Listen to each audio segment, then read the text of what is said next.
Fryer machine आहे. आता हे फ्रायर मशीन मध्ये आपण 15 लिटर, आता हे 30 लिटरचं फ्रायर आहे.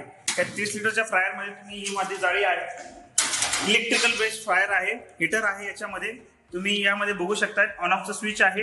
इथं याच्यात 2 हीटर असल्यामुळे तुम्हाला इथं टेम्परेचर सेट करू शकताय तुम्ही आणि टायमरही सेट करू शकतात. हा टायमरचा अलार्म आहे, टायमर ऑन ऑफ ही करू शकता तुम्ही.